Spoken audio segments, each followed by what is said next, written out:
नमस्कार, अपना बिहार देख रहे हैं आप और मैं हूं आपके साथ सोनाली सिंह। और बुलेटिन की शुरुआत इस वक्त की बड़ी खबर के साथ। बालू खनन पर बिहार सरकार को सुप्रीम कोर्ट से एक बड़ी राहत मिली है। सुप्रीम कोर्ट ने बिहार सरकार को बालू खनन की अनुमति दे दी है। बालू खनन राज्य खनन विभाग के जरिए किए जाने की अनुमति दी गई है और सुप्रीम कोर्ट ने यह भी कहा है कि बालू खनन पर बैन से राजस्व को नुकसान पहुंचता है, इसलिए बालू खनन के मुद्दे से निपटते समय पर्यावरण की सुरक्षा मानकों को सुनिश्चित करने के लिए टिकाऊ विकास के संतुलित तरीके को लागू करना बेहद जरूरी है।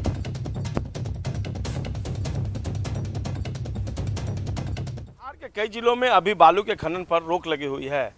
इस कारण राज्य सरकार को राजस्व की भारी क्षति भी हो रही है। लेकिन अब इस मामले में बिहार सरकार के लिए एक राहत भरा फैसला आया है। सुप्रीम कोर्ट की तरफ से यह फैसला आया है कि बिहार सरकार खनन विभाग के माध्यम से बालू के खनन को संचालित कर सकती है। निश्चित तौर पर पिछले कई दिनों से बालू के खनन पर रोक लगी हुई थी और ऐसे में सुप्रीम कोर्ट का यह फैसला बिहार सरकार के लिए राहत देने वाला है। सुप्रीम कोर्ट ने जो फैसला दिया है उसमें न्यायालय ने यह कहा है कि खनन पर पूरी तरीके से बैन लगाने से सरकार को खजाने का भारी नुकसान होता है। साथ ही न्यायालय ने यह भी कहा है कि खनन के मुद्दे से निपटते समय पर्यावरण के सुरक्षा मानकों को सुनिश्चित करने के लिए टिकाऊ विकास के संतुलित तरीकों को लागू करना जरूरी है। दरअसल बिहार सरकार एनजीटी के फैसले के खिलाफ सुप्रीम कोर्ट में अपील पर गई थी और इसके बाद न्यायालय ने यह आदेश दिया है। एनजीटी ने राज्य सरकार को निर्देश दिया था कि बांका में नए सिरे से जिला सर्वेक्षण रिपोर्ट तैयार करने की कवायद की जाए। एनजीटी के एक आदेश के खिलाफ बिहार सरकार की अपील पर यह आदेश आया है। एनजीटी ने राज्य सरकार को निर्देश दिया था कि बांका के लिए नए सिरे से जिला सर्वेक्षण रिपोर्ट तैयार करने की जो कवायद की जाए, उसमें 14 अक्टूबर 2020 के आदेश में यह इस बात की चर्चा की गई थी कि राष्ट्रीय शिक्षा मान्यता बोर्ड और भारत के प्रशिक्षण गुणवत्ता नियंत्रण परिषद की ओर से मान्यता प्राप्त परामर्शदाताओं के माध्यम से सर्वेक्षण रिपोर्ट तैयार किया जाना चाहिए। लेकिन इसके खिलाफ बिहार सरकार ने अपील की और आखिरकार अब जो फैसला आया है वह कहीं न कहीं बिहार सरकार को राहत देने वाला है। अब जो न्यायालय ने आदेश दिया है उसके अनुसार बिहार के सभी जिलों में खनन के लिए जिला सर्वेक्षण रिपोर्ट तैयार करने की कोशिश नए सिरे से की जाएगी। न्यायालय ने यह भी कहा है कि इस बात की अनदेखी नहीं की जा सकती कि जब वैध खनन पर रोक है तब अवैध खनन कुकुरमुत्ते की तरह बढ़ रहा है, जिसका परिणाम यह है कि रेत माफिया के बीच संघर्ष, अपराधीकरण और कई बार लोगों की जान जैसे मामले सामने आते रहते हैं। न्यायालय ने यह भी कहा है कि इस बात से मना नहीं किया जा सकता कि सार्वजनिक बुनियादी ढांचा परियोजनाओं के निर्माण और सरकारी और निजी निर्माण गतिविधियों के लिए बालू बेहद जरूरी है। न्यायालय ने माना है कि वैध खनन पर पूरी तरीके से प्रतिबंध है और अवैध खनन को बढ़ावा देने से राजकोष को बड़ा नुकसान होता है। अब जाहिर सी बात है, जिस तरीके से सुप्रीम कोर्ट का यह फैसला आया है उसके बाद राज्य सरकार अब खनन पर पहल शुरू कर सकती है और अब जो निविदा की प्रक्रिया है वह जल्द ही बिहार में शुरू होने की संभावना है। संजय कुमार, न्यूज़ 18, पटना। और अब आप समझिए कि बालू खनन पर आखिर रोक क्यों लगाई गई थी। बिहार सरकार ने 16 जिलों में बंदोबस्ती का प्रस्ताव 1 अक्टूबर को मंजूर किया था। 8 जिलों में 50% अतिरिक्त शुल्क के साथ बंदोबस्ती होनी थी। एनजीटी की आपत्ति के बाद राज्य में बालू घाटों का टेंडर को रोक दिया गया था।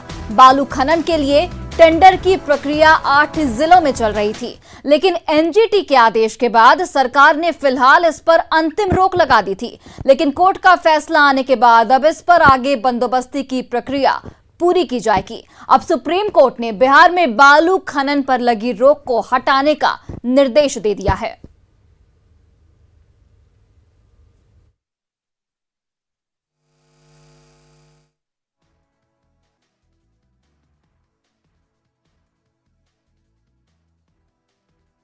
समस्तीपुर से जहां लूट का सीसीटीवी फुटेज सामने आया है। अपराधियों ने मंगलवार की रात एक पेट्रोल पंप पर लूट की वारदात को अंजाम दिया था।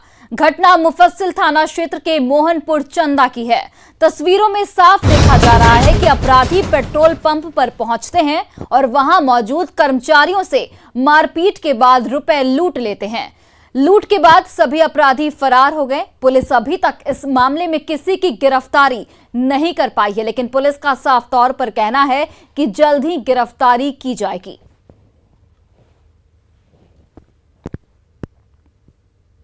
और गोपालगंज के इटवा गांव में ग्रामीणों ने आस्था का महापर्व छठ नहीं मनाया।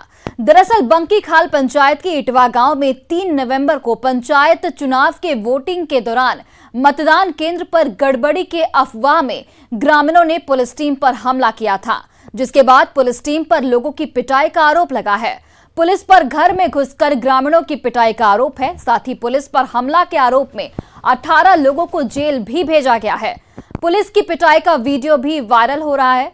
वायरल वीडियो में के बाद डीएम के निर्देश पर सीओ ने जांच भी की, लेकिन नाराज ग्रामीण मानने को तैयार नहीं है और इसी को लेकर छठ महापर्व ग्रामीणों की ओर से नहीं मनाया गया। बहुत हमके हल्कानी बीतल वाले मरले वाले हमके छठ के ना करी सा लड़का जेल बड़ा सा बताई ना हमके छठ करब ना पुलिस लोग हमके का बिगड़ले बनी सा जब वोट दे के वही से अपना अपना घर में हमके बानी सा ना हमके कुछ झगड़ो न की सा जाना कहा झगड़ा तो का होता हमके घीच के मरिए लोग। हमारे यहाँ 3 तारीख को ग्राम पंचायत चुनाव था, जिसमें प्रशासन द्वारा बदसलूकी की गई। गांव में आकर के घर के अंदर घुस करके मारा पीटा और औरत पुरुष और बच्चियों को उठा करके झूठा मुकदमा में फंसा करके हिरासत में लिए, जो आज चनावे जेल में वो लोग बंद हैं। और इस वक्त की बड़ी खबर किशनगंज से है, जहां भारी मात्रा में गांजे के साथ एक तस्कर को गिरफ्तार किया गया है। तो किशनगंज में भारी मात्रा में गांजे के साथ एक तस्कर को गिरफ्तार किया गया। ट्रक में बने तहखाने में छुपाकर गांजे को ले जाया जा रहा था। जब्त गांजे की कीमत करीब 1.5 करोड़ रुपए से भी ज्यादा बताई जा रही है। त्रिपुरा से तस्करी कर गांजे को कटिहार ले जाया जा रहा था। टाउन थाना क्षेत्र के फरिंगगोला चेक पोस्ट पर गांजे को जब्त किया गया।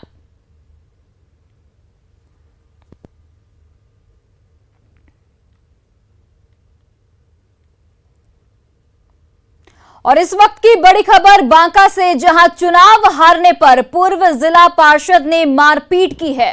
पुंसिया के बेंगा टोला में कई लोगों से मारपीट की गई है। रजौन के पूर्व जिला पार्षद रणवीर यादव पर मारपीट का आरोप लगा है। तो बांका से एक बड़ी खबर बता रहे हैं आपको, जहां पर पुंसिया के बेंगा टोला में कई लोगों से मारपीट की गई है।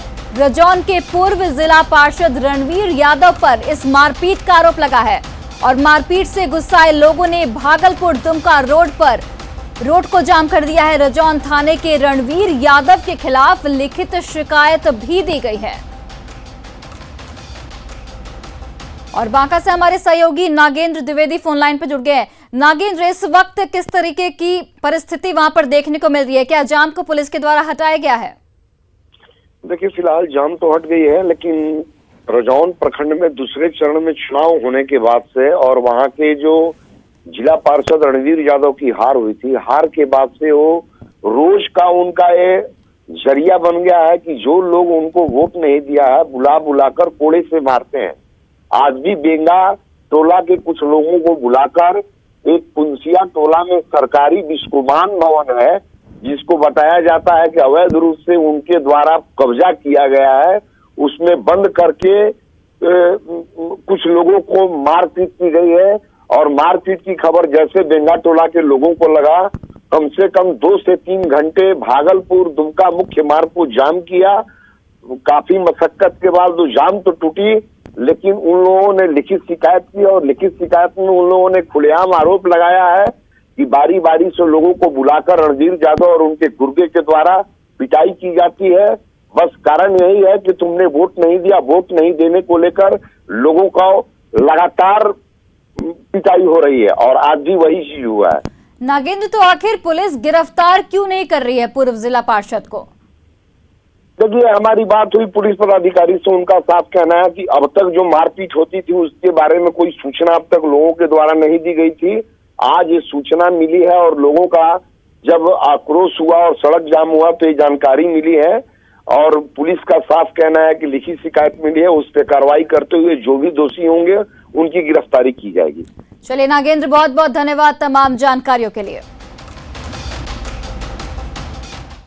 और भागलपुर में ट्रक और कार से भारी मात्रा में शराब बरामद की गई है। शराब के साथ 5 तस्करों को भी इस दौरान गिरफ्तार किया गया। नवगछिया के खरीक इलाके में ये कार्रवाई हुई है। शराब तस्कर रांची, रामगढ़, वैशाली और समस्तीपुर के बताए जा रहे हैं।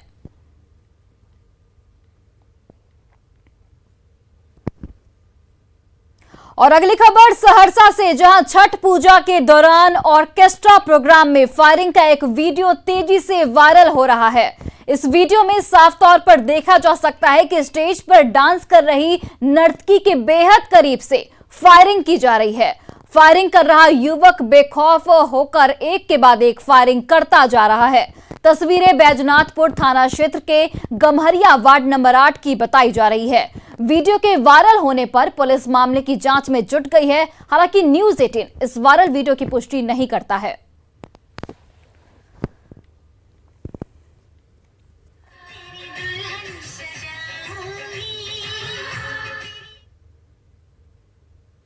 वहीं देखिए, नवादा में पंचायत चुनाव में जीत की खुशियों में मुखिया जी ने अश्लीलता की महफिल सजाई और 6 नचनिया को नाच कराया, जिसका वीडियो अब सोशल मीडिया पर तेजी से वायरल हो रहा है।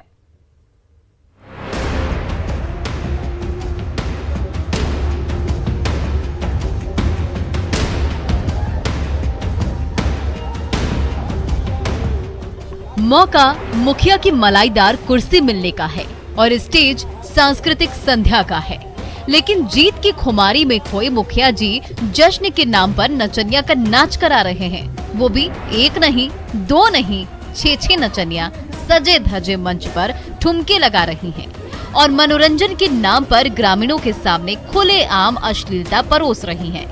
दर्शकों की मांग पर सजी धजी सुंदरिया रात भर नाचती रही, बलखाती रही और मंचलों का दिल लूटती रही।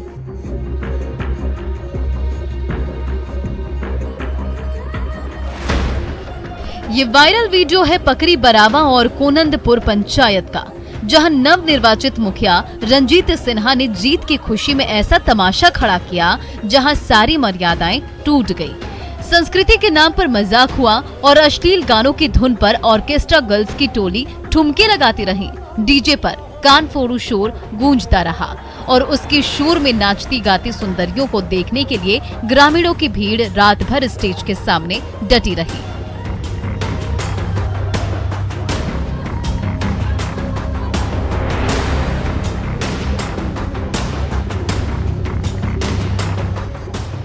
कोनंदपुर पंचायत में खुलेआम अश्लीलता का तमाशा हो रहा था और नवादा पुलिस चैन की नींद सोई हुई थी। जब सोशल मीडिया में मुखिया की रंगीन महफिल का वीडियो वायरल हुआ तो हर तरफ हड़कंप मच गया, लेकिन नवादा पुलिस अब तक मुखिया पर नकेल कसने के बजाय खामोशी से बैठी हुई है।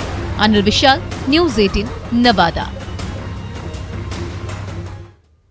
और देखिए, हाजीपुर में मुजफ्फरपुर के सिटी एसपी राजेश कुमार के पुत्र राजीव शेखर की सड़क हादसे में मौत हो गई। वहीं इस हादसे में उनका एक दोस्त बुरी तरह जख्मी हो गया है, जिसे सदर अस्पताल में भर्ती कराया गया है। बताया जाता है कि छठ पूजा को लेकर दोनों कार से पटना से मुजफ्फरपुर जा रहे थे, तभी उनकी कार सड़क किनारे पानी से भरे गड्ढे में पलट गई, जिसके चलते मुजफ्फरपुर सिटी एसपी के बेटे राजवीर शेखर की मौत हो गई, जबकि उनका दोस्त अंगद बुरी तरह से जख्मी बताया जा रहा है। घटना के बाद पुलिस मामले की छानबीन में जुट गई है।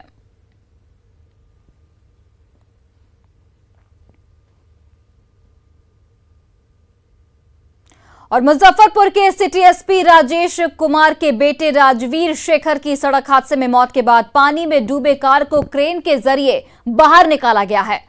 सदर एसडीपीओ राघव दयाल ने बताया कि दुर्घटना के दौरान कार सड़क किनारे पानी भरे गड्ढे में चला गया था और जिसके कारण कार सवार मुजफ्फरपुर सिटी एसपी के बेटे राजवीर शेखर की मौत हो गई, जबकि उनका एक साथी अंगद कुमार को स्थानीय लोगों ने बचा लिया है।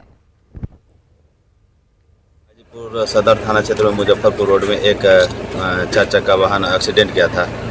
वो लगभग 3 बजे का घटना, जैसा कि बता रहे एक व्यक्ति उसमें से निकले हैं जख्मी हालत में, बता रहे हैं कि 3 बजे की घटना थी। सुबह में पुलिस को पता चला कि एक कार पलटी किया हुआ है, पानी में रोड के नीचे लुढ़का हुआ है। जब वहाँ पुलिस पहुँची है, एक व्यक्ति को पब्लिक द्वारा ही निकाल दिया गया था, एक व्यक्ति को उसमें से निकाला गया मृत हालत में गाड़ी से। बाद में पता चला कि वो हमारे सिटी एसपी साहब मुजफ्फरपुर के राजेश बाबू सर के लड़का हैं जो डेथ कर गए हैं। वहीं बेगूसराय के बखरी में भारी बवाल हुआ है। एक युवक की नदी में डूबकर मौत के बाद लोगों ने जमकर हंगामा किया और तोड़फोड़ की। दरअसल छठ पूजा के अंतिम दिन बागमती नदी में एक युवक डूब गया, जिसे नदी से निकालकर परिजनों ने इलाज के लिए बखरी पीएचसी लाया। पीएचसी के डॉक्टरों ने मरीज को बेगूसराय रेफर कर दिया। मरीज को बेगूसराय ले जाते वक्त रास्ते में ही उसकी मौत हो गई। परिजनों का साफ तौर पर कहना है कि अगर पीएचसी के डॉक्टर सही समय पर इलाज करते तो मरीज की जान बच जाती, लेकिन कोरोना के डर की वजह से डॉक्टरों ने उसका इलाज नहीं किया, लिहाजा उसकी मौत हो गई।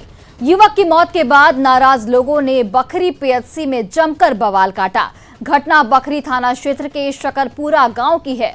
घटना से आक्रोशित लोगों ने बखरी प्राथमिक स्वास्थ्य केंद्र और डीएसपी आवास में घुसकर जमकर तोड़फोड़ की। इस दौरान आक्रोशित लोगों ने पीएचसी में लगे 2 वाहनों और एक पुलिस की गाड़ी में आग लगा दी। बवाल को देखते हुए भीड़ को नियंत्रण करने के लिए पुलिस ने कई राउंड फायरिंग भी की। अस्पताल में तोड़फोड़ करते हुए भीड़ ने जमकर रोड़ेबाजी की। साथ ही डीएसपी आवास और पीएचसी के अंदर घुसकर लोगों ने जमकर मारपीट की है। हंगामे की सूचना पर आधा दर्जन थानों की पुलिस मौके पर मौजूद है, लेकिन अभी भी स्थिति तनावपूर्ण बनी हुई है। सब था उसमें अर्घ देने के लिए गया था, बगल में डूब गया। उसके बाद क्या कोई निकालने वाला कोई गोताखोर भी नहीं था। अभी हॉस्पिटल लाए थे, एमपी चौधरी जो यहाँ का डॉक्टर है उनके पास लाए थे। जब पीएचसी लाए थे सांस चल रहा था। हाँ, यहाँ लाए थे तो सांस चल रहा था।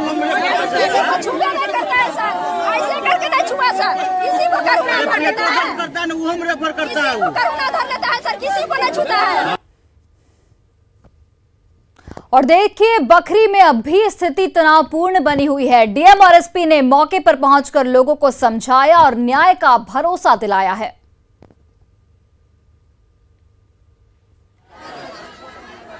तो हम और एसपी साहब भी आए और यहाँ पे फिर लोगों से बातचीत की, परिवार वालों से। उनका वही कहना था, यहाँ पे वो जिंदा था और इलाज किया जा सकता था। हालांकि डॉक्टर के कहने में मृत्यु हो चुकी है। इस मामले की हम लोग आश्वासन दिए हैं कि मामले की हम लोग पूरा तह तक जांच करेंगे और अगर दोषी पाए जाएंगे जो भी डॉक्टर से तो हम लोग कार्रवाई करेंगे। कितनी संपत्ति की नुकसान के अनुमान है? अभी उसका आकलन नहीं ले पाए हैं। अभी तो फोन से ही जो हम लोग सूचना मिली थी, अभी तो हम लोग आए हैं।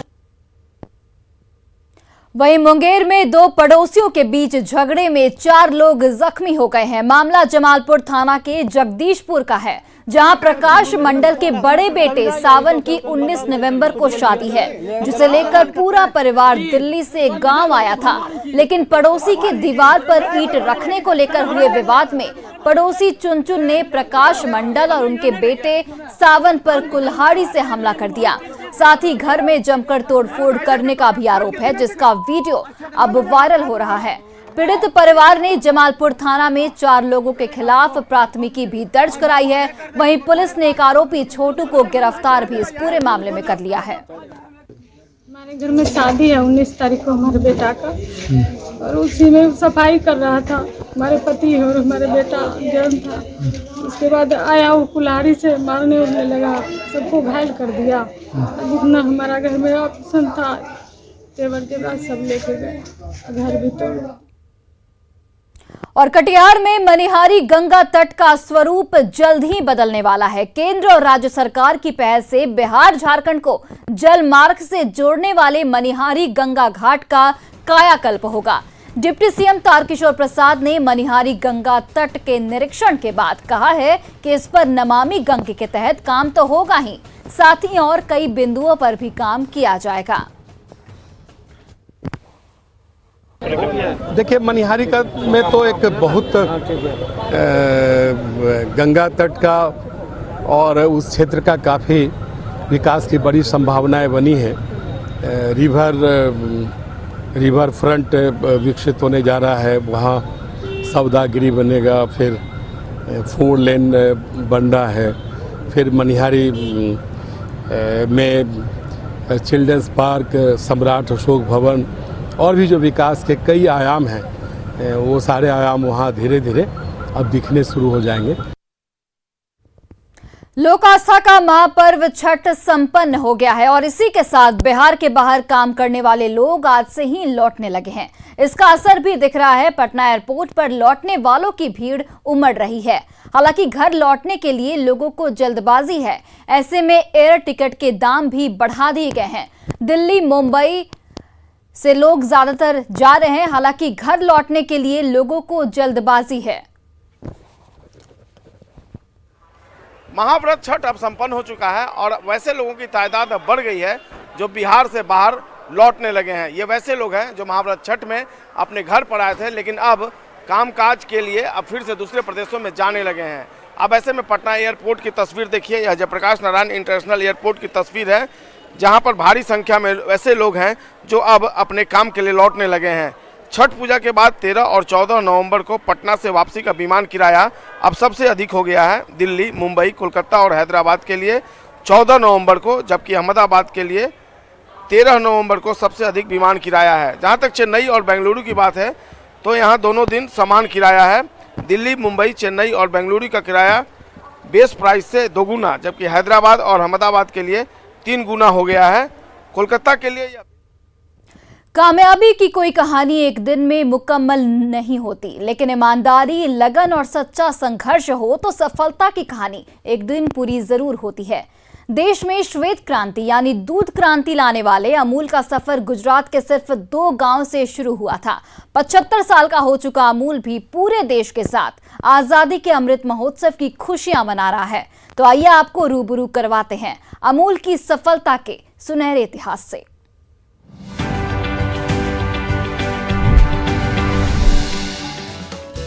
अमूल की कामयाबी की कहानी देश के दूध उत्पादन किसानों को लगातार प्रेरणा दे रही है। इसी का नतीजा है कि पिछले 11 सालों में दूध की खरीद में 171% की बढ़ोतरी हुई है। दूध का उत्पादन और उसकी खरीद में हो रही लगातार बढ़ोतरी की वजह से दूध उत्पादक किसानों को किए जाने वाले भुगतान में 136% का इजाफा हुआ है।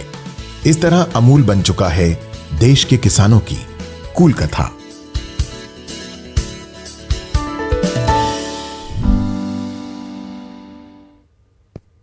और फिलहाल इस बुलेटिन में बस इतना ही। आप देखते रहिए न्यूज़ 18 बिहार झारखंड।